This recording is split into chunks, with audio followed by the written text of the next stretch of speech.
Hello, students. Today we are going to study the poem A Lament, which is composed by P.B.Shelley. Let us start. O world, O life, O time, on whose last steps I climb, trembling at that where I had stood before, when will return the glory of your prime? No more, O nevermore. As you witness yourself, this stanza suggests that the poem has been written in a very pensive mood, in a very dejected mood. So the poet is lamenting and he is addressing world, life, and time directly. So in the very first line, you have the figure of speech apostrophe. One, some dead objects, some abstract objects, or the persons, the things that are not present. When they are addressed directly, the figure of speech is apostrophe. So he is addressing, O world, O life, O time, on whose last steps I climb. So I am facing the last steps, the final stage of the world, the final stage of the life, and final stage of time. The poet means to say that this is the concluding stage, this is the last stage of his life. His days in this world are counted. He realizes, he feels as if he is going to die very soon, on whose last steps I climb. So I am uh, moving.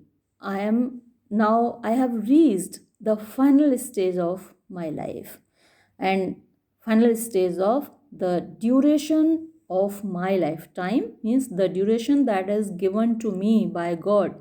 So I have reached the final stage of that duration. O time, O life, O world, I have reached the final stage, the concluding period, the concluding end of yours. Trembling at that where I had stood before. Trembling, now I am bewering, I am quivering, I am, my steps are not steady.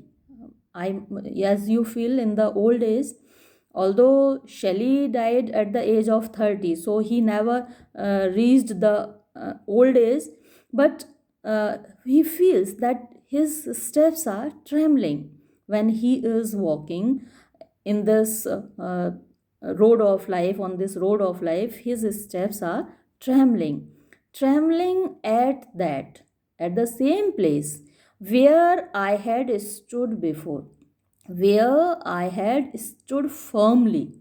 So the time is the same, days and nights are the same, the life is the same, I am the same, and the world is the same. But I used to stand firmly in the past. Before means in the past. In the past, I used to stand firmly. My steps were firm. I was a firm human being. But now my steps are trembling, trembling at that where I had stood before. So there was a time in the past when I used to stand firmly in this world, but today I am trembling. I am feeling unsteady. I am quivering. My body, my voice, my breath, everything is feeling shaky. So when will return the glory of your prime? When will return? When will come back? The glory means the grandeur, the splendor of your prime, of your prime, of your heyday, of your good old time. So, prime of the world, prime of life, and prime of time. So, he is asking this rhetorical question, when will return the grandeur of your good old days? So, and he himself is giving the answer, no more, oh, never more. So, this is the state of utter dejection where the poet himself is full of despair. He doesn't have any hope, and he says that the prime of his life will never return. As all of you feel that the past always seems to be very sweet.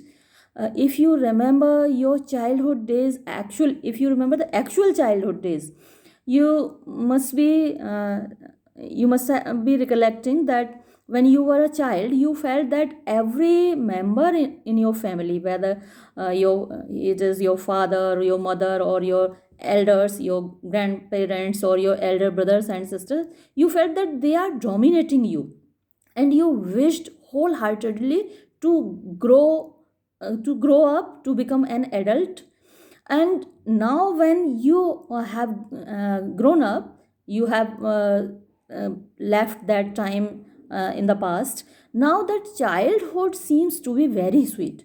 So we feel that the good old days, they are always called good old days.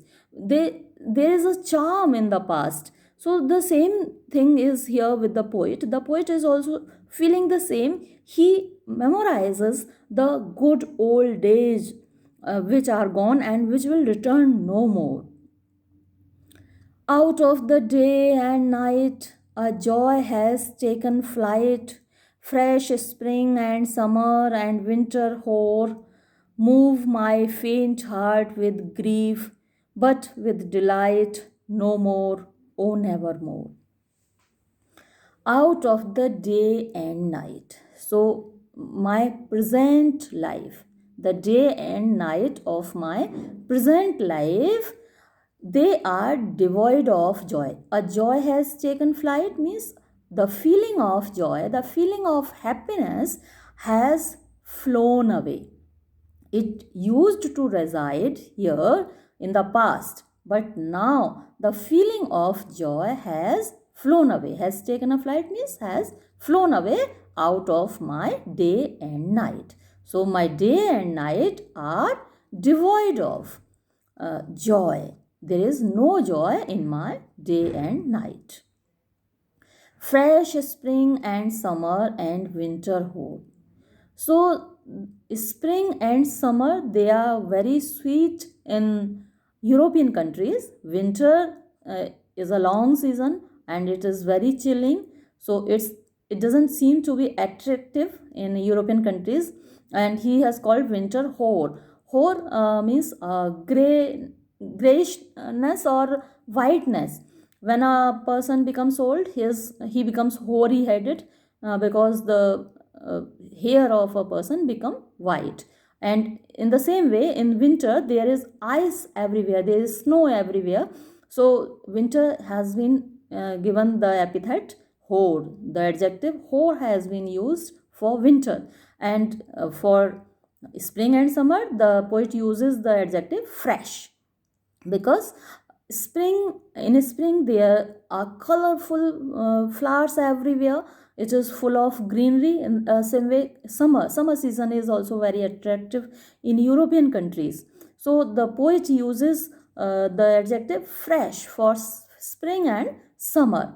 So both these seasons, they are full of freshness, they are full of colors, they are full of fragrances, they are full of greenery, spring and summer. And winter, it is full of hoar, it is full of whiteness. So all the changing seasons, whether it is the freshness of spring and summer or whether it is the whiteness of winter season, all these seasons move my faint heart with grief. So they move my faint heart. Faint here means my sorrowing, suffering heart, my sad heart. So, and they fill up my sad heart with grief, with sorrow. Even the freshness of spring and summer doesn't bring happiness to the heart of the poet. It brings only grief, it brings only sadness.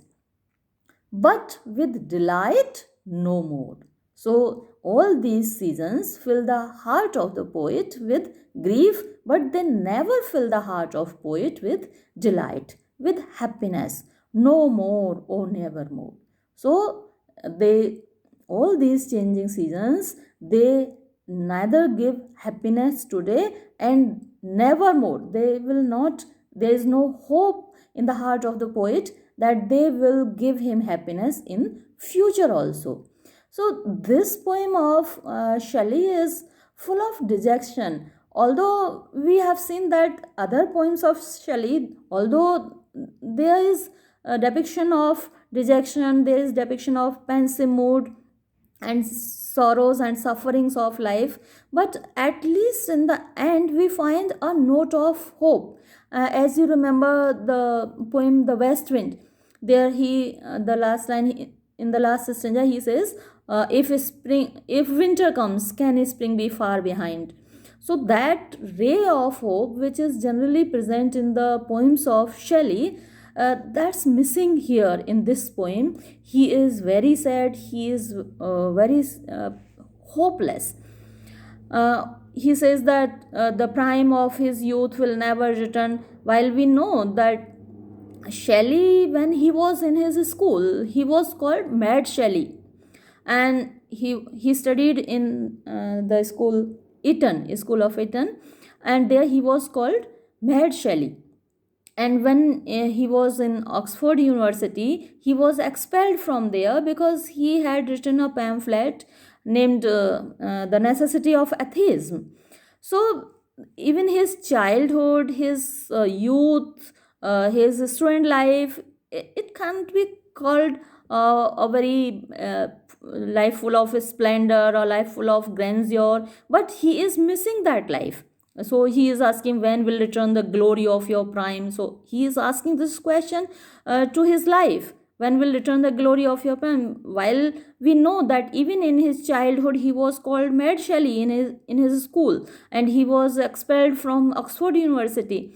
So, and later on he married, um, uh, he Harriet Westbrook at the age of 19, but his marriage didn't work out and he was separated from his wife.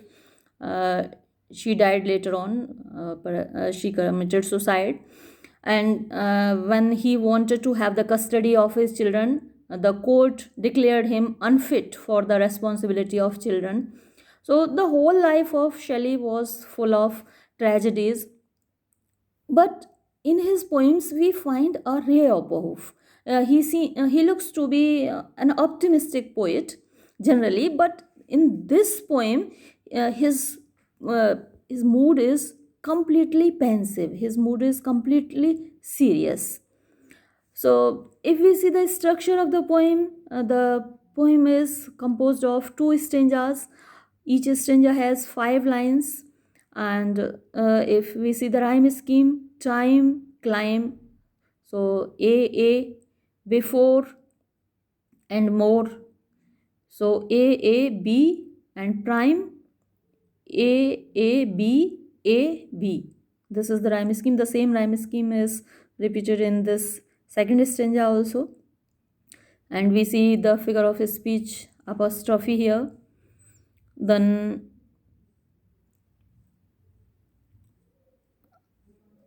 again, uh, spring, summer. So here is alliteration, and nevermore on. So exclamatory sentences are there. And here you see there is a rhetorical question, when will return the glory of your prime? So these are the poetic devices that has been used by the poet. I hope the poem is clear to you. Thank you.